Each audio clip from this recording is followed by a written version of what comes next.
avait trouvé une veuve. Et il partait souvent dans la maison de cette veuve. Et il y avait la photo de son époux dans la chambre.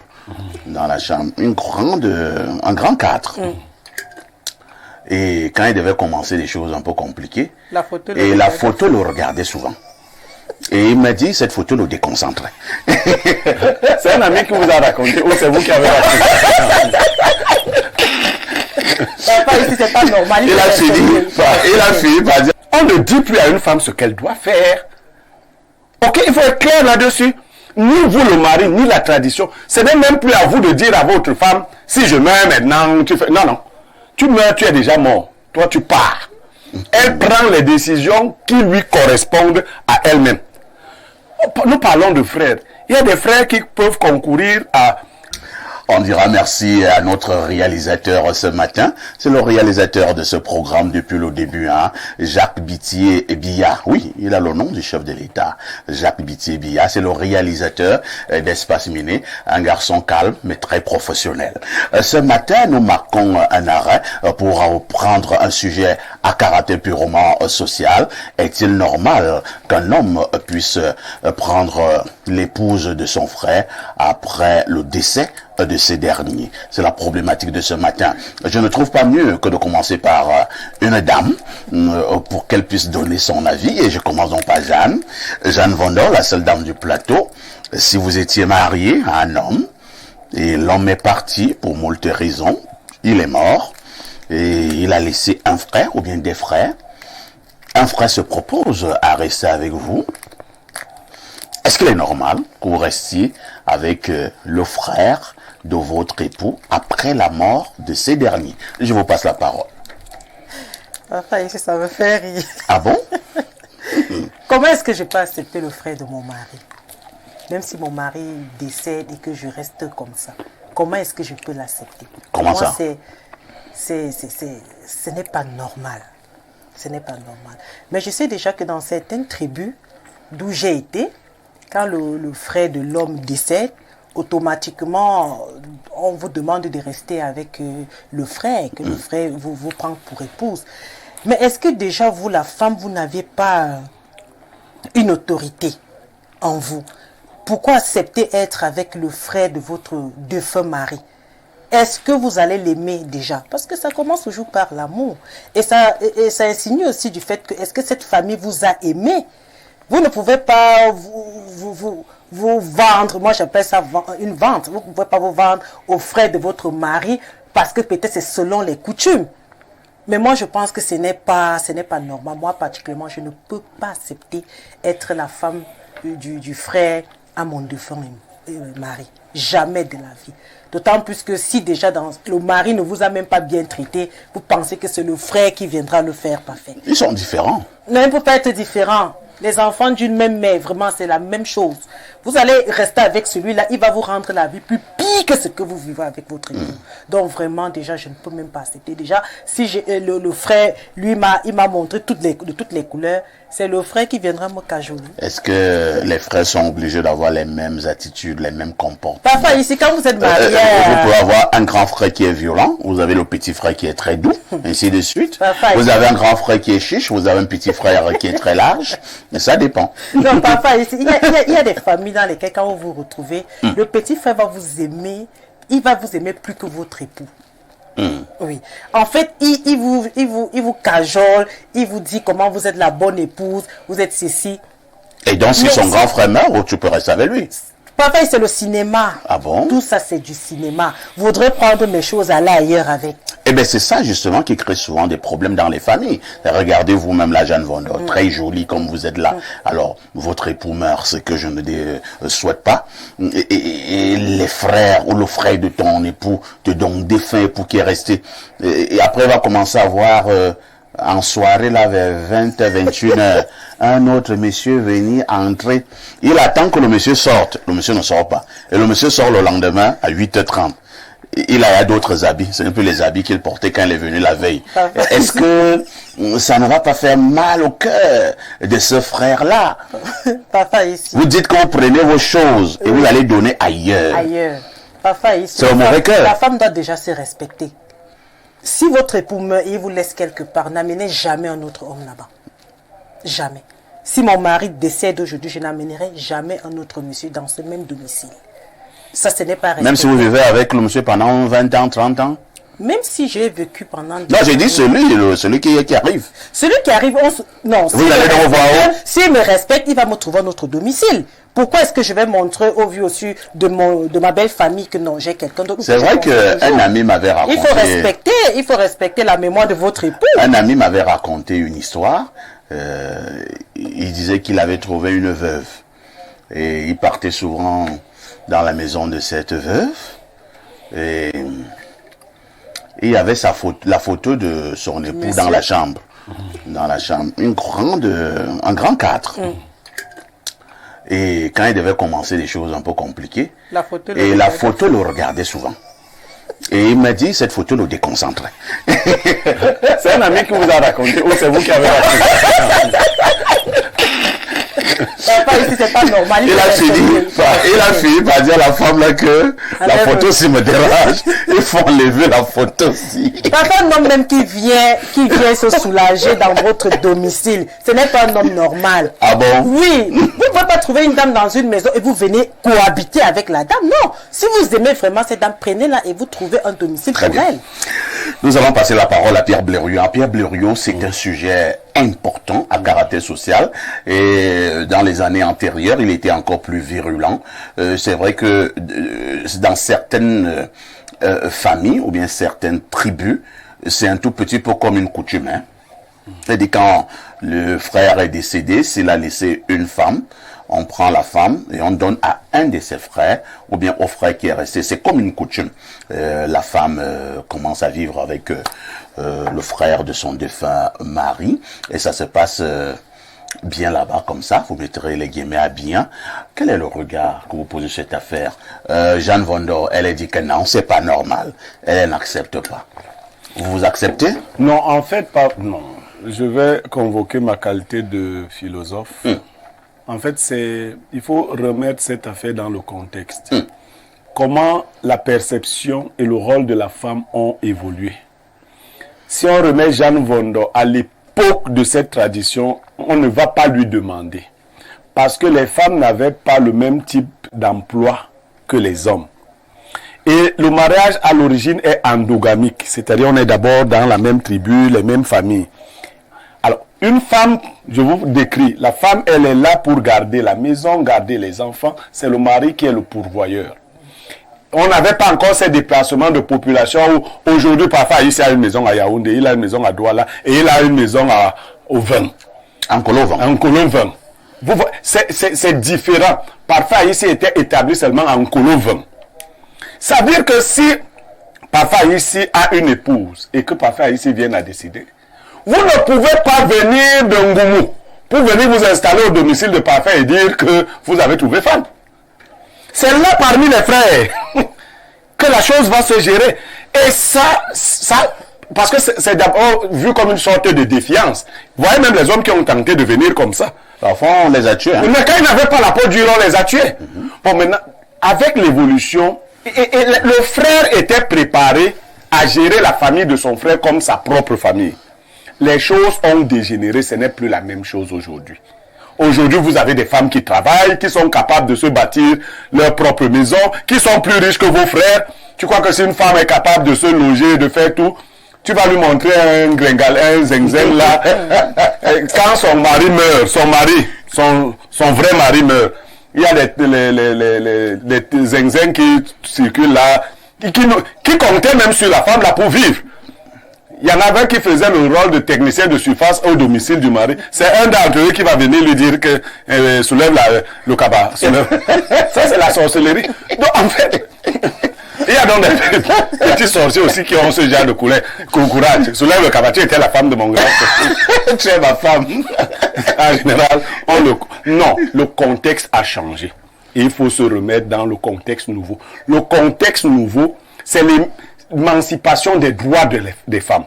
Aujourd'hui, on ne dit plus à une femme ce qu'elle doit faire. Ok, il faut être clair là-dessus. Ni vous le mari, ni la tradition. Ce n'est même plus à vous de dire à votre femme, si je meurs maintenant, tu fais... Non, non. Tu meurs, tu es déjà mort. toi tu pars.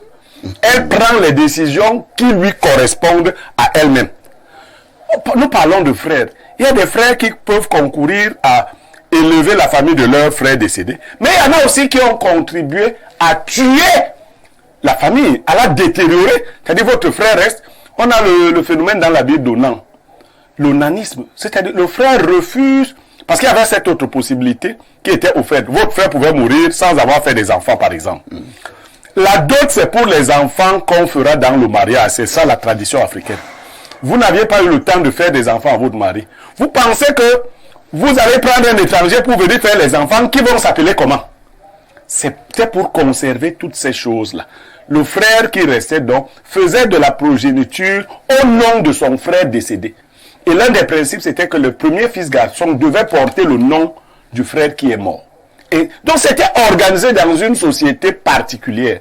Aujourd'hui, si vous mourrez, votre femme décide de ce qu'elle va devenir. Vous n'avez même rien à lui suggérer. Je vous pose une autre question. Hein. Oui, tout à fait. Prenons le cas où votre frère, nous allons parler comme au village, était un homme, un grand monsieur. On comprend ce que ça veut dire. Il avait de l'argent, il a laissé des biens, des immeubles, des voitures, bon compte bancaire. Mais la dame était, entre guillemets, je ne sais pas si ça va choquer les femmes, une consommatrice. Bon, non, là ça choque. Elle était femme au foyer. Bon, femme au foyer alors. Maintenant, le monsieur là est mort. Il a laissé un frère ou bien des frères. En famille, nous nous asseyons et nous estimons que la dame là doit rester avec un des frères du défunt. La femme s'oppose. Puisque vous dites que vous êtes à l'ère de la modernité, la femme décide de sa vie. Et Blériot, les femmes là, habituellement partent prendre ce qu'on appelle des voyous.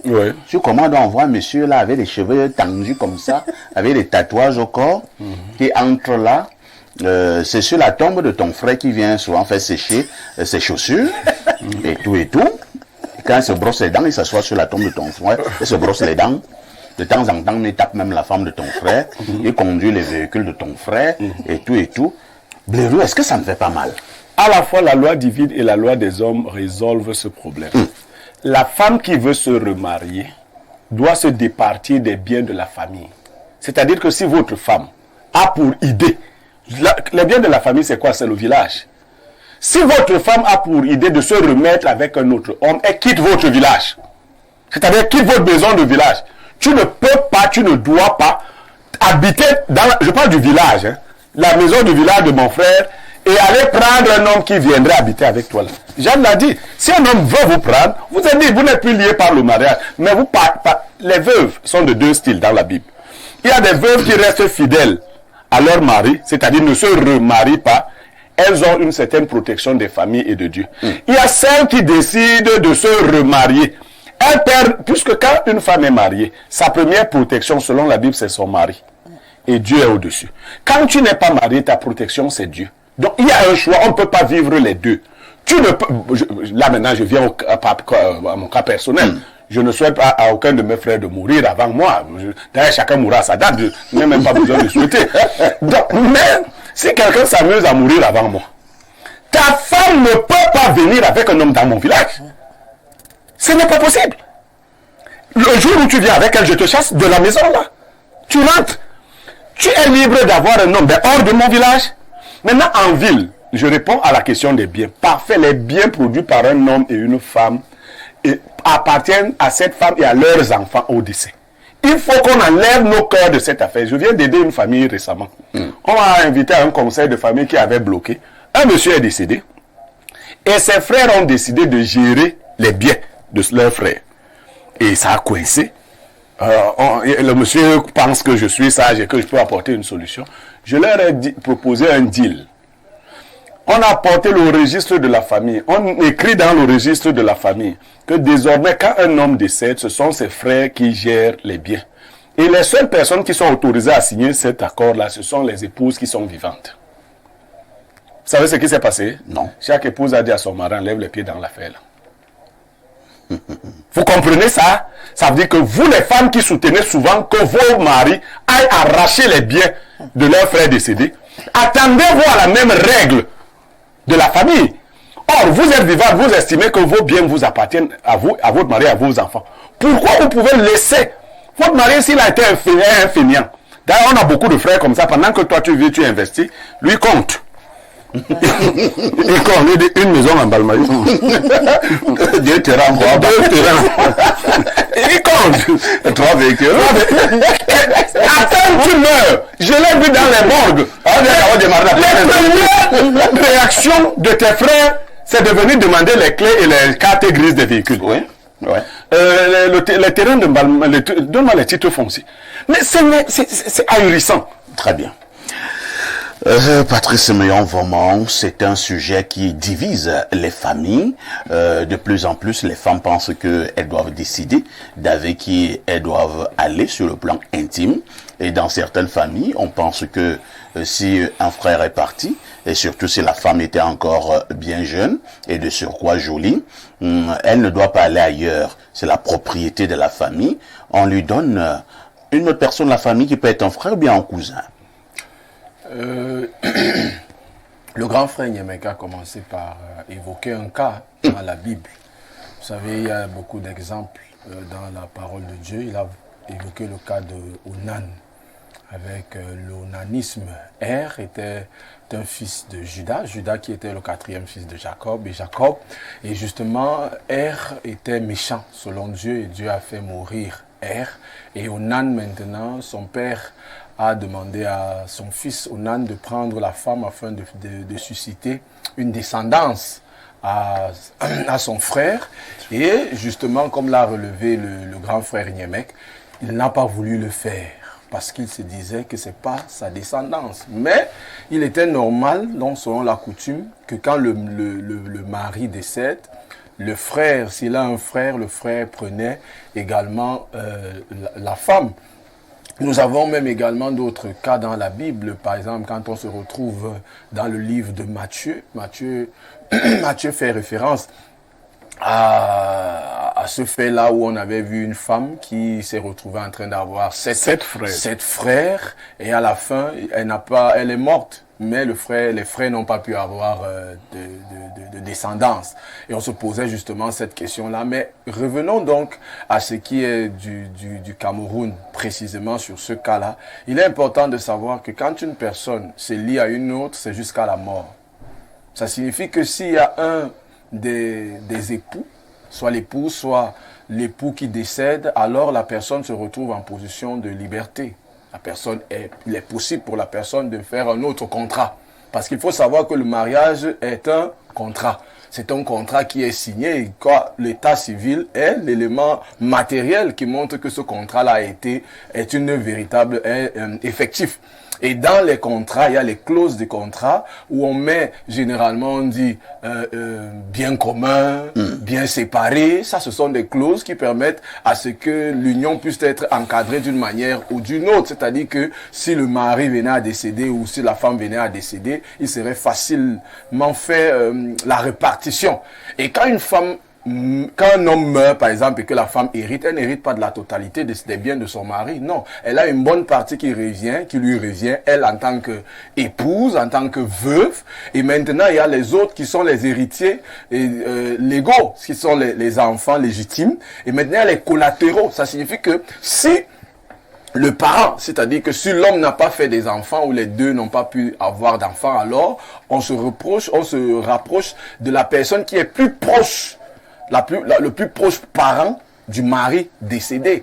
Là, on les appelle les collatéraux. Maintenant, la femme peut se mettre en union, c'est-à-dire qu'avec un des frères, parce que l'intérêt ici est de permettre à cet homme de solidifier les biens ou les choses que le mari a construit. Et là, c'est beaucoup plus volontaire. Pourquoi? Parce que les mœurs ont évolué, les mentalités ont évolué, la société a évolué, les lois ont évolué. Alors, on ne saurait imposer à quelqu'un de force de devenir la femme d'un frère, du frère qui serait décédé, mais on amène cette dernière à comprendre l'avantage qu'elle a à faire en sorte. On peut entrer en négociation. Tout à fait, voilà. Parce que tout c'est dans la négociation. On peut donc amener cette dernière à lui montrer que tu as des enfants avec notre frère.